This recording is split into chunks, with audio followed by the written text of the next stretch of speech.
नमस्कार साथियों, मैं हूं पारस और आज हम हैं राजस्थान की सांस्कृतिक राजधानी जिसे कहे जाने वाले जोधपुर महानगर में। और यहाँ पर एक तरह की परंपरा है, शुरू से संतों का आना जाना रहा है। बहुत से कथावाचक है जो देश विदेश में कथा करते हैं, कोई शिव पुराण की, कोई भागवत कथा की। तो इस प्रकार से यहाँ बहुत सारे संतों का जमावड़ा भी जोधपुर में रहता है। तो साथ ही साथ एक नई विचारधारा जो पुराणों से हटकर वेदों की ओर ले जाने वाली वो परंपरा जोधपुर में प्रारंभ हो रही है। किस प्रकार का ये कार्यक्रम है, आपको ले चलते हैं पंडाल के अंदर। दोस्तों, पंडाल से पहला जैसे कहता ना कि ज्ञान सबसे बड़ा होता है, तो इसलिए यहाँ पर कुछ आध्यात्मिक जो साहित्य है वो यहाँ पर रखे गए हैं। और इसमें एक पुस्तक भी है, कबीर परमेश्वर। तो यहाँ के जो ऑनर है उनसे जानते हैं। नमस्ते सर। सच्चाई जी। क्या नाम है सर आपका? मगराज दास।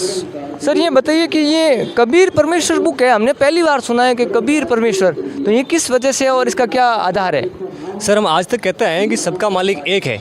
सभी शास्त्रों से प्रमाणित होता है कि वो सबका मालिक एक है, जिसका नाम कबीर देव है।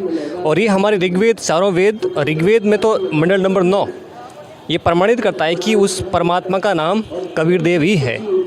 तो ये बता रहे हैं कि जो पुराण नहीं, वेदों के अंदर लिखा है कि जो पूर्ण परमात्मा है उसका नाम कबीर देव है, और इन्होंने वेदों का आधार दिया है। और अब आप मेरे पीछे देख सकते हो कि जो आज का समागम होने जा रहा है, आप देख सकते हो विशाल सत्संग समागम, जगत गुरु तत्वदर्शी संत रामपाल जी महाराज के मंगल प्रवचन जो आज जोधपुर में होने जा रहा है। और मेरे पीछे आप देख सकते हो कि ये महिलाओं की संख्या है, जहाँ पर महिला श्रद्धालु यहाँ सत्संग श्रवण कर रहे हैं। तो दोस्तों, आप देख सकते हो कि मेरे पीछे जो आप देख सकते हो ये कुछ श्रद्धालु है, पुरुष श्रद्धालु, वो सत्संग सुन रहे हैं। और हमारे साथ आयोजन कमेटी के कुछ सदस्य जुड़ चुके हैं, उनसे मिलते हैं। नमस्कार सर। नमस्कार सच्चाई। सर क्या नाम है? सुमेर दास। सुमेर जी, ये बताइए कि आज जो कार्यक्रम है वो किस प्रकार का है और इसमें क्या क्या होने जा रहा है? आज संत रामपाल जी महाराज का सत्संग होने जा रहा है यहाँ नागौरी गेट के पास, जिसमें संत रामपाल जी महाराज सर्वशास्त्रों से प्रमाणित सतभक्ति के बारे में ज्ञान देते हैं, आध्यात्मिक ज्ञान के बारे में जानकारी देते हैं। और ये सत्संग जो है अपने आप में अलौकिक और अद्भुत है। इसका कारण है कि सर्वशास्त्रों से प्रमाणित है। जितने भी चारों वेद है, भागवत गीता, 18 पुराण, बाइबल, कुरान, गुरु ग्रंथ साहिब, सभी शास्त्रों से प्रमाणित संत रामपाल जी महाराज सत्संग करते हैं। और सत्संग को सुनने के लिए आज जोधपुर में भारी संख्या में श्रद्धालु पधारे हैं और सभी सत्संग का श्रवण कर रहे हैं। और बहुत ही अच्छा आयोजन संत रामपाल जी महाराज की दया से यहाँ पे हो रहा है।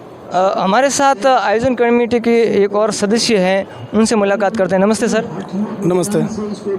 सर ये बताइए, जोधपुर एक धार्मिक नगरी है, यहाँ के जो कथावाचक संत हैं वो विश्व विख्यात है, जो देश विदेश में जाके कथा करते हैं, भागवत कथा, शिव पुराण कथा करते हैं।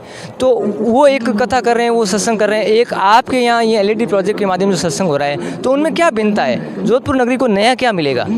नया ये मिलेगा कि संत रामपाल जी महाराज अपने मतलब शास्त्र है जो हमने कभी देखे ही नहीं है, जैसे वेद, गीता, वो एक एक मतलब प्रोजेक्टर के माध्यम से एक एक श्लोक का हिंदी अर्थ करके बता रहे हैं कि हमें किस परमात्मा की पूजा करनी चाहिए, कौन से श्लोक में क्या लिखा है। और शास्त्र गीता अध्याय 16 श्लोक नंबर 23 में बताया गया है कि जो शास्त्र विधि को त्याग कर मनमाना आचरण करता है उसको ना तो कोई गति होती है, ना कोई सुख होता है और ना कोई सिद्धि होती है। इसलिए मतलब कर्तव्य की व्यवस्था में शास्त्रीय प्रमाण है। तो ये संत रामपाल जी महाराज हमारे सामने प्रोजेक्टर के माध्यम से जगह जगह विभिन्न मतलब सत्संग करके ये समाज को बताना चाहते हैं कि आप पूजा भक्ति तो कर रहे हो, लेकिन आपको पता नहीं है कि भक्ति किस भगवान की करनी चाहिए और कौन से मंत्र है, राइट वे ऑफ वर्शिप कौन सी है।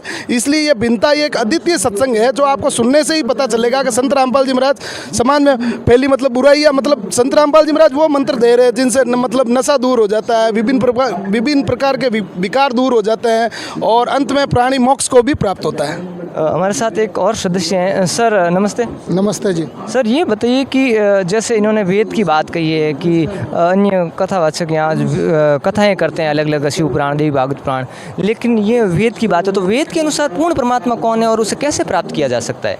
वेद के अनुसार पूर्ण परमात्मा कबीर परमेश्वर है और उनको प्राप्त करने के लिए तत्वदर्शी संत रामपाल जी महाराज जी से नाम दीक्षा लेनी पड़ती है। नाम दीक्षा में जो मंत्र देते हैं उन मंत्रों से ही कबीर परमेश्वर को हम प्राप्त कर सकते हैं। इनका प्रमाण है, जैसे गरीबदास जी महाराज ने प्रमाण बताया, नानक जी ने बताया, दादू जी ने बताया, जिन संतों को भगवान कबीर परमेश्वर मिले उन्होंने प्रमाण बताया और वही मंत्र संत रामपाल जी प्रमाणों को कहाँ देख सकते हैं हम? इतना तो सारे ग्रंथ वो नहीं पढ़ सकते हैं, लेकिन उन ग्रंथों का जो सार किस में देख सकते हैं? उन ग्रंथों का सार संत रामपाल जी महाराज द्वारा लिखित पुस्तक है, जैसे जीने की राह है, ज्ञान गंगा है, तो उन पुस्तकों को हम पढ़ के उन ग्रंथों का सार देख सकते हैं। और संत रामपाल जी महाराज जी का साधना टीवी पे और अन्य टीवी पे प्रोग्राम आता है, उन प्रोग्राम में हम देख सकते हैं जिसमें संत रामपाल जी महाराज वो सारा सार बताते हैं। तो जैसे इतनी बुकें भी लोग नहीं पढ़ पाते हैं, तो उसके लिए आजकल लोग फ़ोन ज़्यादा चलाते हैं, तो उसके लिए भी कुछ व्यवस्था है क्या आपके इसमें? हाँ जी, संत रामपाल जी महाराज जी के टैग चलते हैं, यूट्यूब पे उनका सत्संग है, आप यूट्यूब पे दे सकते हैं, फेसबुक पे भी उनके आते हैं, तो आप उन वहाँ पे भी प्रमाण देख सकते हैं। और जो आजकल सोशल मीडिया के प्लेटफॉर्म है वहाँ कहीं पे भी देखोगे तो संत रामपाल जी महाराज जी का